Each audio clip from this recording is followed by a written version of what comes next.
I think the danger that we tend to run as people analytics teams is that we're not willing to take slightly bolder stances and say, hey, we have a better collective picture of the labor market. We have a better collective picture of what enterprise trends and behaviors are like. We need to give strategic guidance and not just be turning over data products.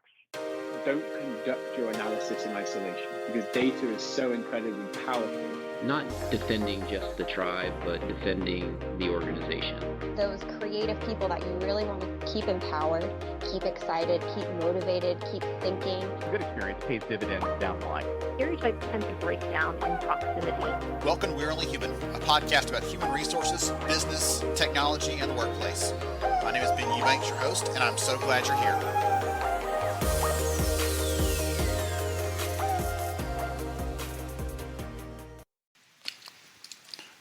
Welcome, everybody. This is Ben, and I'm so glad you're here with us. Some of our new hiring research is out. We just published that report recently, and the report will be linked in the show notes if you can go check that out. A couple quick snippets from that are telling a bigger story. Number one, we heard that 83% of talent leaders have said that hiring has gone from this HR talent level priority to a business or operational level priority. And because of that, they're looking to spend more, they're looking to leverage more technology. We have a lot of data in there on the tools they're looking to use, which technologies they're prioritizing for hiring, all those kinds of things. In addition, we have data from candidates as well. So we looked in there on the top reasons that candidates are ghosting, for instance, including some recommendations in that report on how to mitigate that based on the actual research. So there's a really good set of data in there, and I'd love for you to check that report out. Again, it'll be linked in the show notes. I'll be presenting this data throughout the fall at various events in New York, San Diego, Chicago, and elsewhere. So I'd love to see you at one of those if you're out and about. New research as well is underway on things like employee development and learning, what's happening there, what's the trends, how is it evolving over time. We're also looking at some data on frontline workers. So really exploring how they perceive the workplace, what their priorities are. What we see pretty consistently is that a lot of the perspectives in the headlines reflect what's happening for remote workers or for office workers, for corporate workers, things like that. And we're looking to really understand what's happening for those frontline and hourly staff. They've been in the spotlight more in the last 2 years, doing work that required them to be physically present. And so we're going to explore what they're thinking, what they're feeling, what their priorities are, how they look for value in an employment relationship, and what matters most there. Frankly, the second half of 2022 is going to continue at this incredible pace, but I'm so excited to be along for the ride with all of you.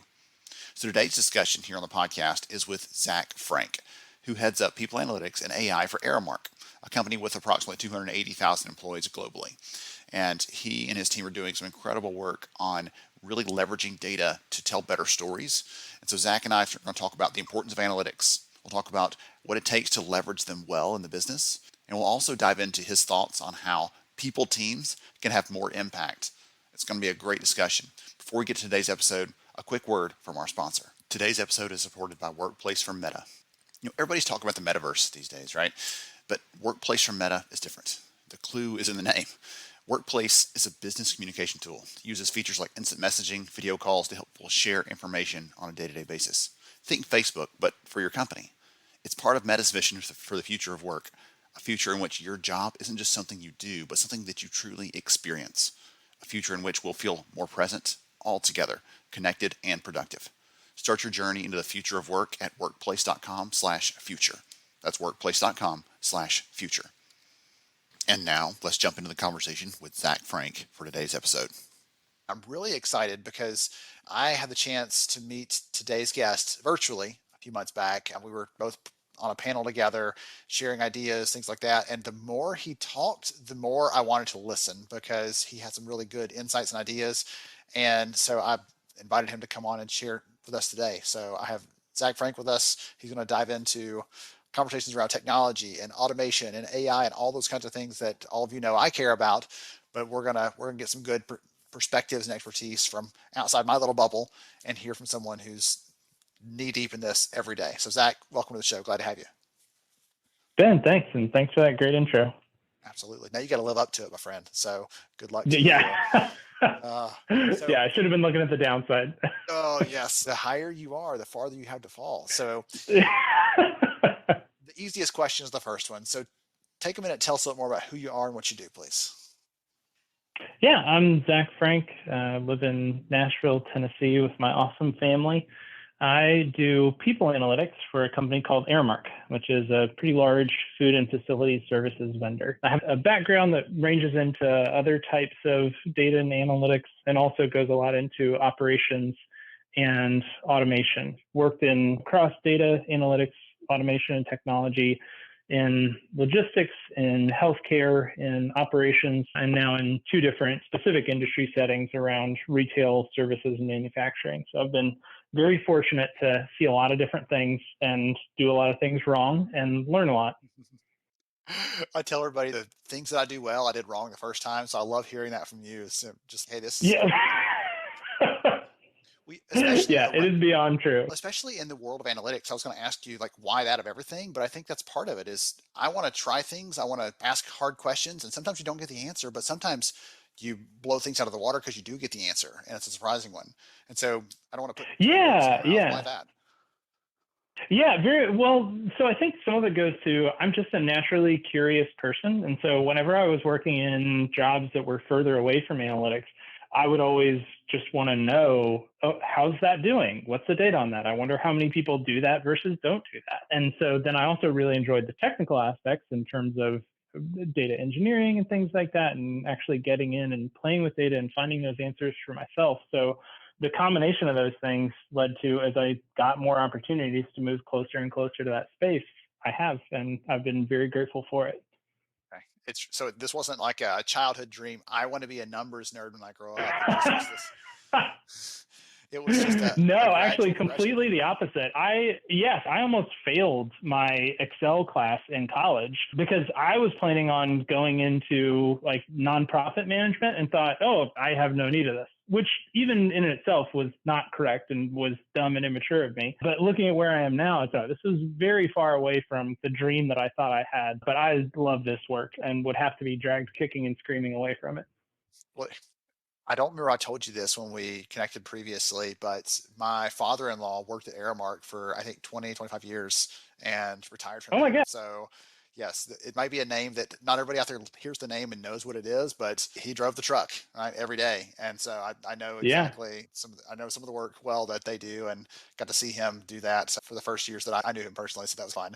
Um, okay. So again, we could go in so many directions with this. One of the things that we talked about when you and I were together previously on that event, just as a way to kick the conversation off a little bit, is the work you get to do around analytics also exposes you to things like automation, right? And exposes you to things like AI. And I'd love for you to just cast a big net. How do you see these things fitting together? Do you think this is an enhancement to the work that we do within HR and the people space? Is this something that's changed jobs? Like, that's a huge question, and there's 10 ways you could take that. I just love to get your broad perspective on that as someone who again has their hands in this stuff every day. What's your perspective on what this is doing and how it's changing what we're doing today? What I like to say, how I think of it, and really how I see other people that I talk to who are practitioners in the space far more so than I am, is that the closer you work with AI, the less you are concerned about it taking your job and the immediacy of that. That's the first thing, right? Is it's going to completely transform and remove people specifically from HR or from a lot of other places in any short amount of time. But like a lot of technologies, as much as we may overestimate the short-term consequences or gains, we also tend to underestimate the long-term gains. And so I think there are a lot of things that will happen over a much larger time scale. Thinking of people who aren't even in the workforce right now, where the transformations will be more significant in terms of what work is available to do. I'll give two examples, one outside of the HR space and then one in it. OpenAI has just released this. Have you seen the DALL-E bot yet that they're I have doing? not yet. The things they do Oh are my gosh. on the borderline of amazing and creepy. Yeah, so that is exactly what this is. So you type in a natural language description of a picture that you want, and this bot will produce a picture based on that description. But like a lot of the other ones that I've seen before were dreamy mixed images that weren't really clear or didn't really make a lot of sense, these genuinely look like a person put them together. It's complete formed ideas with distinct elements that match the description that was given. It's absolutely incredible. That's really cool. And if I was an artist, I might have an initial flare up of, oh my gosh, that's going to take my job. But it's not, right? Like those aren't the kind of people who buy art are not going to be willing to just go to this AI and get a descriptive presentation of it. It will probably take away a lot of lower cost commissions that artists may have been doing, but it's not going to fundamentally transform and overturn the art scene. So think about a similar example in HR. Most of the things that we're looking at there aren't going to take away at least the number of jobs that are there. What it's going to do is allow people to focus on more strategic, higher value, actual people to people work rather than things like going into a system and clicking a button because there's not an automated process. So where those changes will be, it's not like we're going to see a significant decrease in headcount in the HR space or anything like that.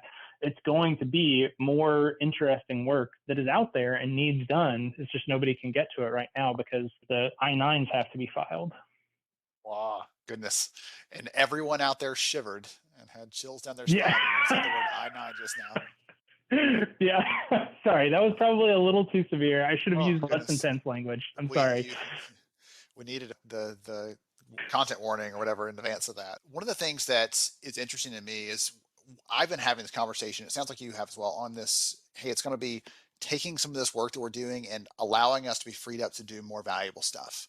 And I've made the argument for a long time that automation in itself, though, doesn't create new value. It's what you do with that freed up time. Because if Zach suddenly gets 5 hours extra in his week because he implements this really cool tool that automates some things he was doing, and then he spends that 5 hours playing whatever kids play these days, Candy Crush, or like that used to be the thing. I don't know what it is now.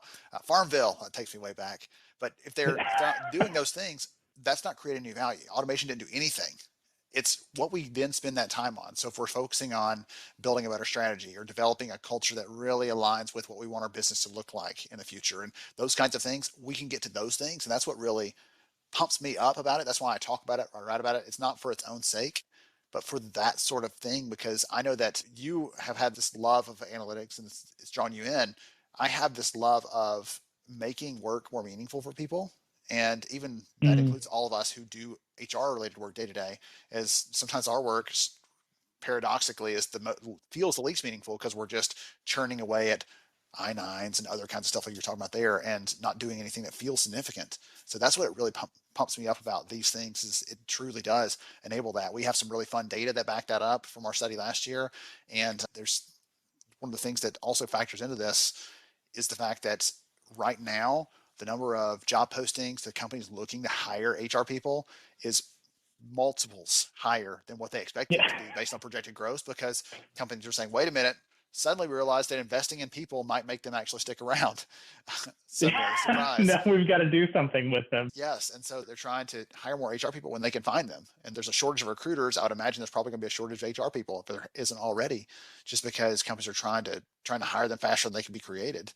And so there's some fun opportunities there for us to really focus on and look for opportunities to do those things that matter the most to the people, to the company, and even to us, where those kind of circles overlap, hopefully. Yeah, I do. I think I would push back a little bit in that I generally agree with you in the sense that just doing these things will not create the ability to take advantage of the new value, but owing to value for the automations in and of themselves.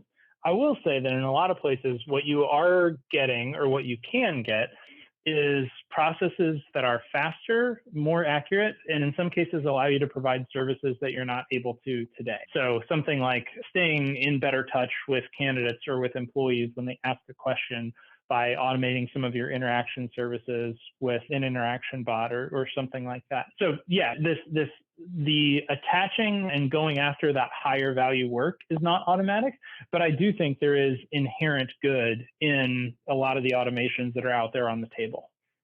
So that was the pushback for me putting you up on a pedestal at the beginning, right? I think that's I would agree with that. I think that's a really great point. And I do take that back. I would agree with you that because it's more consistent, because it's less error prone than me over here pushing buttons or trying to hand jam something in or move it from one to another. Every opportunity where I put my hand on something is a chance for it to get messed up, essentially.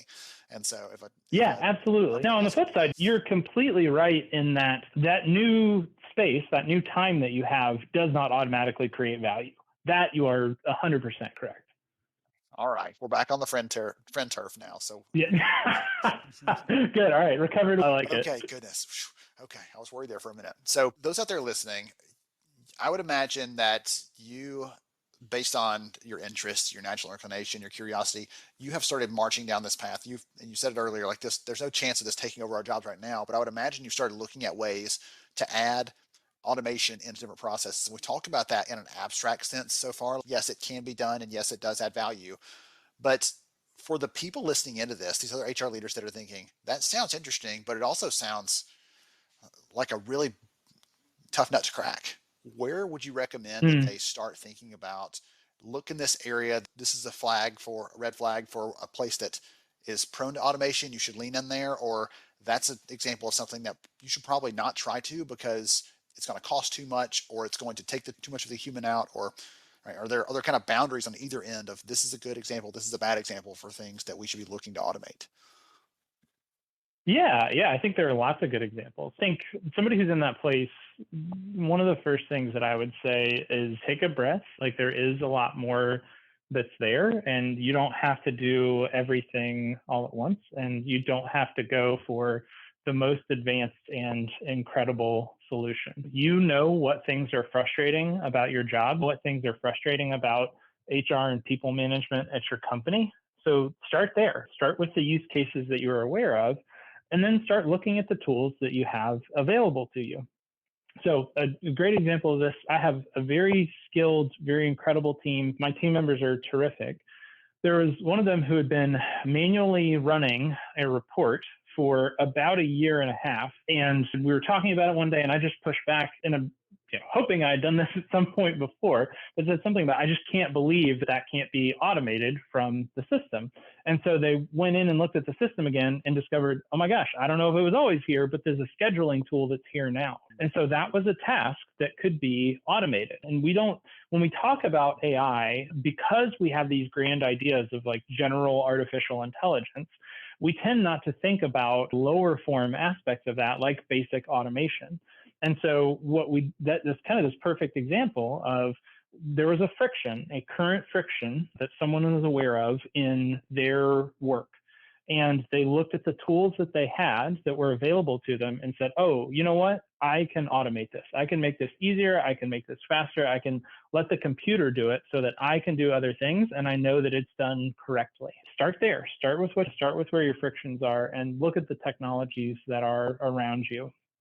I think looking at the far side of that, because you don't want to stay there forever, and let's say you don't have the technologies that are on hand to do it, you don't have to and probably should not build these things on your own. In most circumstances, it is much better to go find a vendor, find a partner who can help you do this.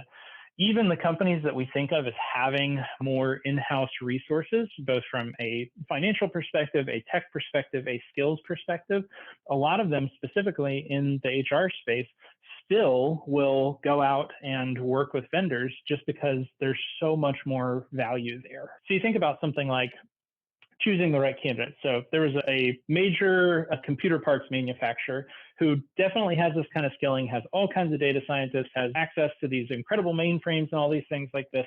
They were trying to get better about automated predictions for who to hire. And what they pretty quickly realized was, even if we can build all our algorithms in a way that really work, we can operationally deploy the process in a way that's sustainable and meaningful, still, our volume of hiring is a fraction of a % of the total US hiring. And so we only know what we know. And so even just from a data perspective, it was much more beneficial for them to go and work with a partner, even though they technically could build the solution in-house. I'd pull it down on the other side too and say the stepping stones, the places that you can begin, are a lot closer than you think they are. And the endpoints to do the really incredible stuff are also not as far away as you think they are.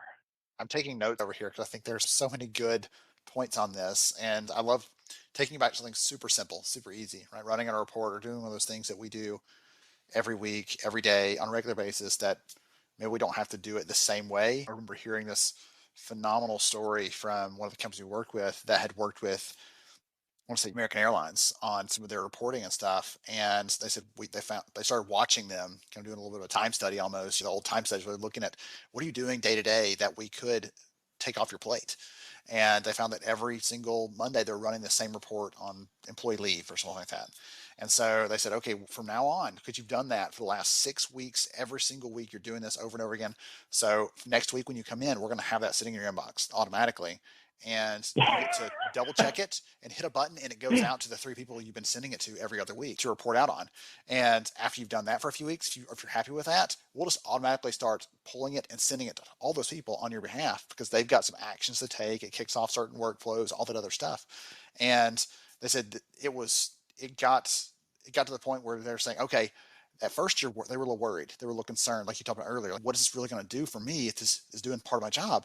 And they're like, they didn't even miss it after the second or third week, because they've moved on to these other things they're focusing on. And it just became, other people thought they were just super timely and on top of things. And it was not, they weren't even touching it. Yeah, everybody wins. We'll be right back to We're Only Human in just a moment. Workplace is a business communication tool from Meta. Think Facebook, but for your company. It's part of Meta's vision for the future of work, a future in which we all feel more present, connected, and productive every day. Start your journey into the future of work at workplace.com/future. That's workplace.com/future. And now, back to our conversation with Zach Frank. And I'm so glad you went on the other end too and said, hey, there are some teams, really smart people, don't try to build it yourself. The expertise in someone that does this for tens of thousands or even more hires, they start to get really clear insights and things that are so much better than what we could build, even if we have a really sharp group of people. I always advise people, like, did you start out, did you plan to be a hiring technology builder? No, we're a manufacturer, we're a whatever else. Like, then manufacture. Then be great at that. Don't try to do something. You don't pull your own teeth. You go to the dentist. You shouldn't be trying to build this thing yourself. It's not going to, you may be able to get it done, but it's not going to be nearly as good of a job as it would be from something that's purpose built to solve that problem. Yes, absolutely. Oh, goodness. All right. So we're continuing down this path, making this logical steps here and there.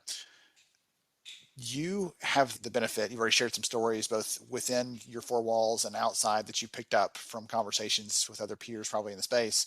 What is something that companies get wrong when they start down this path?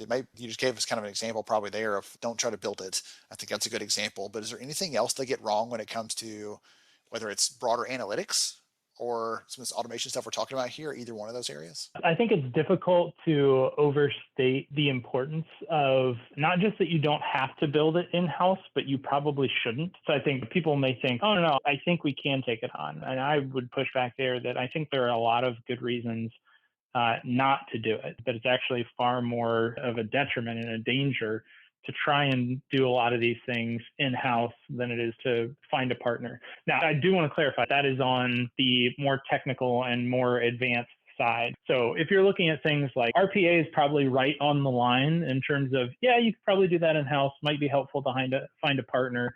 But if you're looking at things like automation within existing systems or taking advantage of some basic AI elements that are in existing systems that you have, right?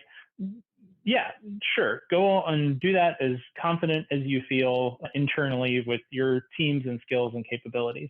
When we're talking about the more advanced functions, it's not just that you don't have to, it's really that you probably should not, that there are just a lot of dangers there. I think one of the other things that I think people get tripped up on, both in terms of things like HR metrics and automation, is thinking that they have to be doing what everybody else is doing. And I really shy away from that. Metrics are always part of a conversation, and they should be reflective of your specific business. So for instance, a tech company that has no people who have to work in physical locations or something like that shouldn't have safety probably as a part of their top level HR scorecard.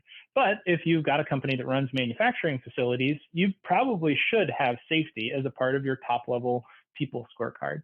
So that's just a simple example of don't worry about keeping up with the Joneses, right? Really pay attention to your business, pay attention to what your needs are, pay attention to what your points of friction are.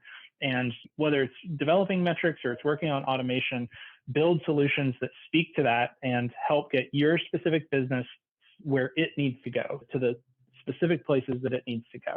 Well, I missed the very first phrase you used on this to kick that part off, but you said something like metrics are a conversation or something like that, right? This is metrics are a part of a conversation. Yes. Who is on the other end of that conversation, ideally? So the way I like to run my models is people analytics as a supportive function of broader HR. And that's not to say that we don't work directly with the business. That's definitely something that happens. And if I'm working with another company or advising or consulting with somebody, I'll say that to them as well. If that's the way your business runs, if that's where you feel comfortable, it's not that you can't work directly with the business. But even as we think about the specific metrics that you're looking at, how you calculate them, what fields you're using, things like that are a part of a conversation. The metrics themselves, in a grander sense, are also part of a larger conversation about HR. And so I really think about people analytics as enabling the other function practitioners to have better conversations. So an example of this, TA metrics, the talent acquisition metrics, something that in theory could be put together and delivered out to the business directly. But one of the things that you see, regardless of the size of the organization or what kind of roles that they're recruiting for, is that conversations around specific roles, specific requisitions will always come up. And so rather than going through this dance of, okay, those things are separate, we've got a metrics report that comes out and then some kind of update deck that comes out talking about specific roles or things like that, your TA team or your HR partners are already going to be having that conversation. Arm them with the TA data. Make sure that they have a really good contextual picture of what's going on so that they can say, yes, here's what's going on with that specific role. Oh, and by the way, things are going good generally, or I think we're going to have a problem in this region because there's a new large-scale indirect competitor who's coming in is going to take away a lot of the talent pool or something like that. So that's something that I'm pretty passionate about, is just thinking about how the conversations about the information are had and how they serve the business and the partnerships in the business in the best way. Yes. I'm so glad I asked that as a follow-up, because I love that approach there. And I think there's some really good takeaways, and that's, guess what? It's when you step into an analytics role, and some of the leaders I talked to, they said the pressure is everybody expects you to know the right answer all the time.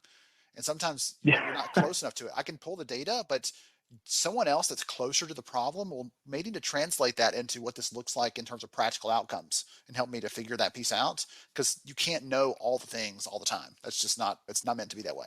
So I love that you said, hey, part of this is a little bit of humility to say, we are really great at enabling you to have the most capable and comprehensive conversations you can, but it's not about us stepping in and doing that for you. I think that's a really powerful way to state that. Yeah, no, I do. I also will say on the other side of it that I think something analytics teams tend to be overly leery of is not giving advice. And I see this a lot. I gave a talk recently on what do they, quote unquote, mean by insights, right? Because that's become a big conversation in analytics generally.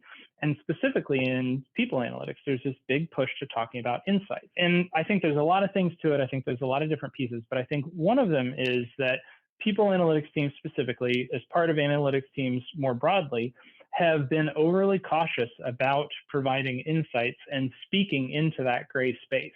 And we tend to lean into that position that you're talking about a little bit too much and saying, oh, here's the data, you make your decision. And while I don't want to counter what I said or what you said at all, that I think there's definitely space for that, I think the danger that we tend to run as people analytics teams is that we rely on that too heavily, and we're not willing to take slightly bolder stances and say, hey, we have a better collective picture of the labor market, we have a better collective picture of what enterprise trends and behaviors are like, and we need to give strategic guidance and not just be turning over data products.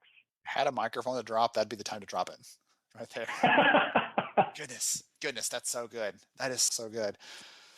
Okay, so this has been a tremendous conversation. We've covered so much good ground. Would you be okay with people following you on LinkedIn or reaching out to connect there? Yeah, LinkedIn is a great thing to do. I also it hasn't received nearly as much attention since I started grad school, but I have a blog specifically about people analytics called Better People Data that I've also got some thoughts there where I record these sorts of musings. So I think either way is a good way to get in touch with me and continue the conversation. Wonderful. This has been tremendous, and I've enjoyed it so much. I knew I would already, but whatever that high pedestal that I set you on, you still jumped higher than that bar. I mixed up all those metaphors there, but essentially it was incredible. So thank you again, Zach, for spending some time and sharing and being pretty passionate about the space. It really carries through how you share. Oh, thanks, Ben. I appreciate it. And I enjoyed it too. Awesome. To everybody else out there, I hope you got some good notes as I did today. Hope you goodness, take it to heart. You're getting this straight from someone who's got a chance to do this day to day. So some good recommendations, some good ideas, and some good food for thought as you're figuring out how you can adapt and change and evolve to better serve the people and the organization with analytics and automation and all the other things we have at our fingertips. Thank you all for joining us. We'll catch you next time. We are only human. Thank you so much for joining me on the show today. I'm honored to have you as a listener. If you enjoyed this episode, please take 10 seconds to rate it at iTunes, Stitcher, or wherever you listen to your podcast. Also, if you know a friend that could benefit from today's conversation, please pass it their way. After all, a rising tide lifts all ships. To see show notes, sponsor information, and our full show archives, visit onlyhumanshow.com.